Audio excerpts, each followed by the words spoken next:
everyone. Welcome back to Poets and Quants' Must Read, a quick, digestible recap of the top business school news sponsored by Center Court, P&Q's virtual admission events. I'm your host, Christy Blyzeffer, and I'll be highlighting the most important P&Q stories you might have missed. So let's get to it. Number 1, another mind-boggling MBA ranking. Something's awry when Harvard Business School tops a major MBA ranking and it comes as a surprise. The Economist released its 2022 ranking at the top MBA programs last week, and it put HBS at the very top, though the school has been a laggard in recent years and in most of the major MBA ranking publications.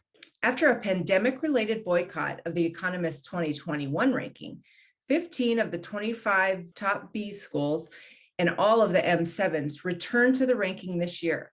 And this year, 9 of the ranking's top 10 MBA programs are based in the United States, a big change from the year before. You can see the full ranking, as well as a separate story on its 10 biggest surprises in our rankings tab. Number 2, business graduate degrees that definitely pay off.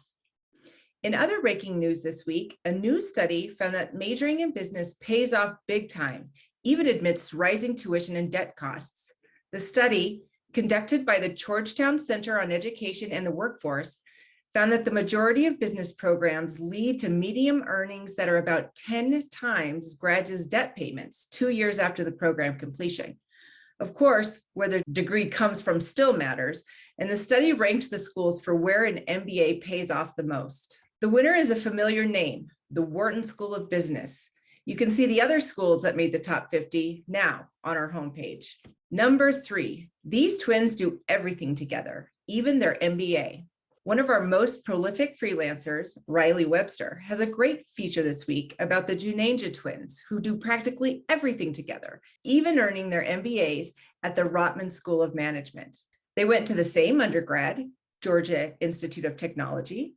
They worked at the same company, Hershey's, and they even published a book together at the age of 16. Now, as recent MBA graduates, the brothers are preparing to split paths.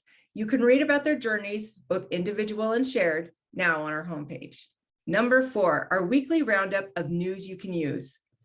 No matter where you are in your B-School journey, we have several helpful stories for you this week. First up, Mikkel Belden of Fortuna Admissions shares the 3 things you need to know if you're applying to the University of Pennsylvania's Wharton School. Getting into one of the world's top business programs is more competitive than ever, and if Wharton is on your list of target schools, this is a must read.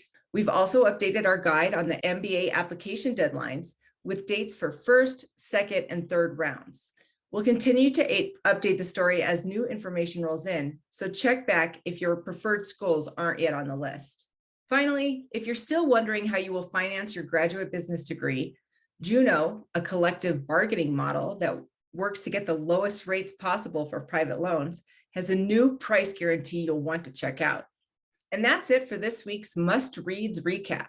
I also want to alert all the school seekers out there to Center Court's upcoming MBA festival events.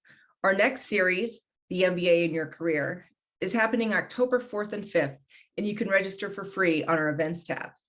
For online MBA prospects, our next backstage event is July 12th. This is your chance to hear from current students, admissions teams, and alumni from some of the best online programs around. Register on our events page. Again, I'm Christy Blyzeffer, and you can join me next week right here for a recap of what's important in the world of business education. Thanks for listening, and as always, stay informed.